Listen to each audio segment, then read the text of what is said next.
I don't get in anyone's medical situation, and he's going to take a day to day. He's going to work, to get back as quickly as he can, like any player who's dealing with something. Obviously, he's on IR, so it's a minimum of 3 weeks, and we'll just, we'll take it, day to day. So I know you want to. I understand the question. I don't like giving timelines for a number of reasons. I've had injuries. I've had setbacks. So I tell you it's 3 weeks, and then it's not 3 weeks, and everybody's wondering what happened. So that's the reasoning why I don't give timelines.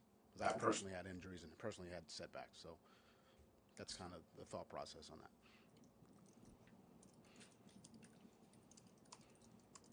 Coach, I know it's just week 2, but a win would put you 2 games up Buffalo with a tiebreaker.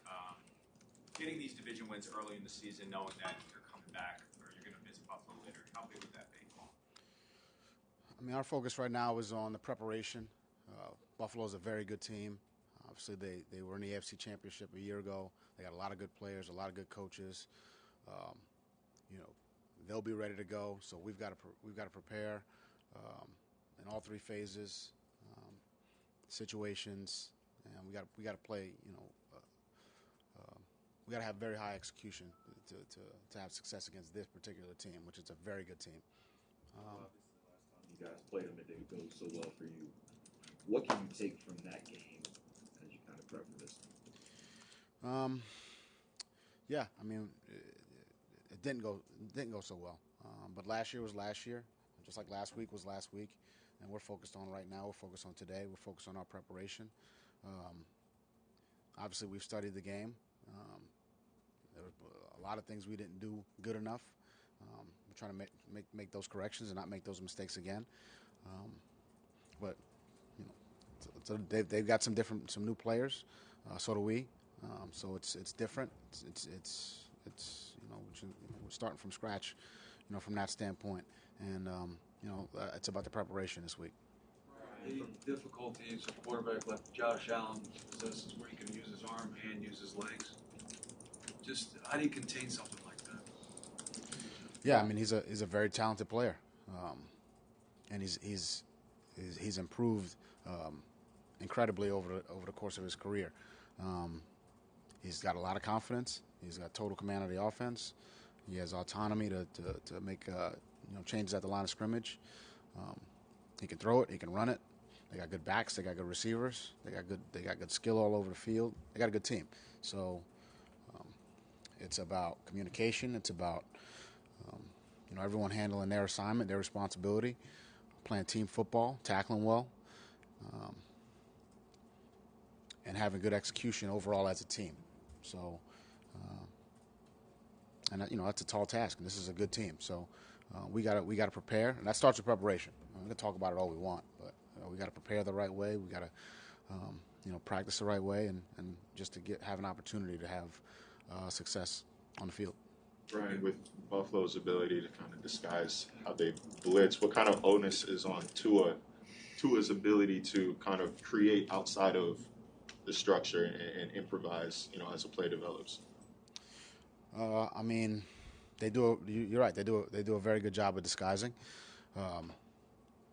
That's not just a one-person situation. If our receivers need to know, what the coverage is, the backs need to know what the coverage is. The line's looking at some of that stuff too, as far as some things from a protection standpoint. So it's a team, and I think to say, yeah, Tua's a big part of that. There's no doubt about that. He's got to have good awareness and good overall knowledge of what could or couldn't happen, or may or may not happen, I should say.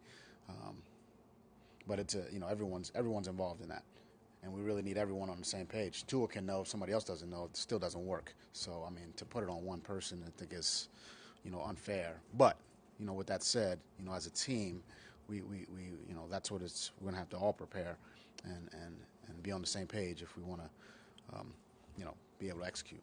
Brian, does the process of making corrections, does it differ coming off a win as opposed to a loss when you're asking guys to be self-critical, even though there's that happy feeling coming off? I don't think so. I think corrections are corrections. I think we've got to And I think our guys are open to that. They understand that.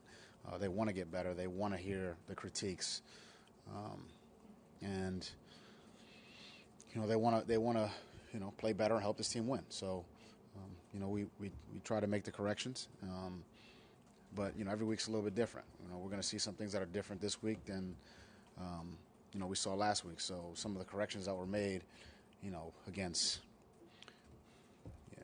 a fullback in the game, we may not see as many of those plays this week. So, hopefully somewhere down the road when we do, see a fullback or a big fullback team, they hopefully will remember the corrections from week one. But that's the game, and we try to get them to rely on their fundamentals, their techniques, their rules, and when they make a mistake on one of those areas, we try to correct it, and then hopefully there's some recall the next time that situation arises. What do you think of Tre'Davious White? Very good player, good cover corner, good tackler, good ball skills. Very good player. Hard to get open against that guy. Flo, Mike Gesicki getting 21 offensive snaps. Do you envision utilizing him more often moving forward? And was it a matchup thing against New England? I mean, there's so many things that go into that question. I mean, there's situation, matchups. There's a lot that goes into it. I mean, they had the ball for 36 minutes in the game, so we didn't really have that many offensive snaps. So, there's a lot that goes into it. We had a lot of different groups. Mike's in on a number of them. He's not in on some. The down distance situation can play into how much a player does or doesn't play. It's the same really across the board, offense, defense, and in the kicking game. So we had 21 kicking game snaps. It's normally 30. So all those guys' kicking game numbers were down too. So there's a lot that goes into it. Obviously we have a great deal of confidence in Mike and think he can make some plays for us.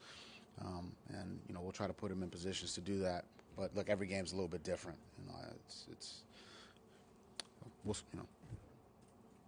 Brian, I know last week we were talking about just kind of basing a rookie quarterback in Mac Jones, and looking at you there, you said that your philosophy is, or your thought process is always to impact the quarterback, and normally you think that means the blitz, but I mean, is there kind of also an understanding that maybe you can do that in other ways, not necessarily blitzing, maybe it's causing coverages and giving the impression that you're going to blitz? I mean, what are your thoughts on that?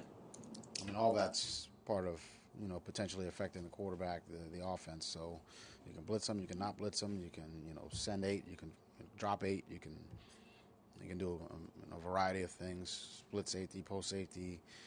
I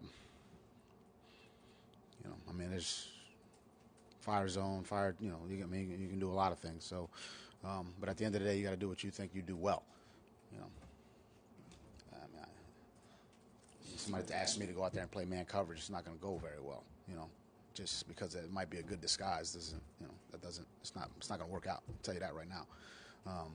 But at the end of the day, you got to do what you think you do well as a team, and that's what we're always going to try to do. Regardless of the timeline with Raekwon, are we looking at surgery or standard rehab? Again, I don't get into people's medical situations, surgeries, things like that. I mean, I think it's just common courtesy to stay away from people's medical situations. I mean, that's just if Raekwon wants to talk about that, he can, but I'm not going to. Brian, I'm sorry to follow up on that. Can you say definitively though that the injury is not season-ending? Look, he's going to take it day to day. That's what he's going to do. That's what I ask our players to do on a daily basis, whether it's on really anything. So he's going to take it day to day. He's going to rehab it, and it's IR, so it's a minimum of 3 weeks, and we'll see after that. How are Austin Jackson and Adam Shaheen doing? Good. Adam will be back today. Austin's back. They'll both be at practice, and Today's the start of Hispanic Heritage Month, and happens to be Independence Day in Honduras as well. Can you share a little bit of those core values that still help you to this day, part of a Hispanic household? Yeah, I mean, it's obviously I grew up in a Hispanic household. My parents, and that's it's a family environment. So aunts, uncles, cousins, everyone's at the house. We spend a lot of time together. We eat dinner together. It's something that's very important to me. I do it now with my family, and yeah, I mean that's very important to me. So, Brian, this is a little bit open-ended, but what does Will Fuller's return do for this offense? I mean, I think today will be his first day back. Off of last week, and he's had some practice time with us. We'll know what more to expect after we practice and get into it a little bit. If we're just going to go off of past history, it's obviously he's had some production in this league. He's got speed. He's a good route runner, and we'll practice today and see how it goes, and make a determination on who plays, how much people play, and if we think he can help us, then he'll be out there. Well, specifically, I guess, and I know you said you got to see him at practice, but is he kind of a counter against a Bills defense that traditionally doesn't give up big plays, given his history as just a deep play or big play kind of guy? Can you repeat the question? Is he kind of a counter to the Bills defense, that traditionally doesn't give up deep passes? Like, given Will Fuller's history, is he like an answer to that? I mean, there's a lot. I mean, there's a lot of layers to that. So again, if you're gonna create any type of positive play, it's not just one person. It's the entire team. It's the O-line. It's the backs. It's the tight ends blocking. It's the quarterback throwing an accurate ball. It's it's not just send a player out there and there's a big play. So I understand your question in that he's had some explosive plays over the course of his career, but there's just a lot that goes into it, and I don't think it just he's in and it's automatic. So there's a lot we have to do as a team to kind of create those. A lot of execution that has to be made to create those types of plays, especially against a defense like this, who like you said doesn't give up a lot of or limits big plays. So yeah, we're gonna have to execute, and we'll see how Will does in practice. We'll see how all the receivers do in practice, and at the end of the day, we'll put the guys in there we think will help us move the ball down the field and get first downs and try to create some chunk plays. Sorry about that. We've all seen Albert Wilson's upside over the years, of course, in between his injuries and years off and stuff like that. How confident are you that he's going to be able to get back to that key contributor, game in and game out type guy? What are your thoughts on his development so far to get back to that? He's done a good job, or he did a nice job in training camp. Again, he was another guy who missed some time due to injury. Worked his way back, got back out there. I think it was some 10, 12 days ago. Had a good week of practice last week, and we're just trying to string good days together. And we had him in the game at the game last week, and again, it's a new week, and our preparation on Buffalo is obviously ongoing, and he'll be part of that, and his role will be what he makes it. Rewatching Sunday's game, a play that jumped out to me was late in the game when Tua hit Devontae Parker on a slant. I think it was a 1st and 14. He was about on his goal line. What about the aggressiveness from the play caller and quarterback in that situation, considering it might have been easy to just run the ball in that spot? What are your thoughts on aggressiveness in spots like that? I think I talked to the team this morning and said that we were done, with last week. We kind of really focused on Buffalo. We always want to be aggressive, and I think that's just. I think you need to be, especially in that situation, and we're going to need to be against Buffalo. We are. We're going to need to be against Buffalo. I cringe asking this then because it's not really that. How much can Liam playing the way he did, how much can that accelerate a young kid's growth? How much can that kind of fast track, not to say skipping steps, but how much can that opportunity help? I think playing in games, regular season games, and preseason games.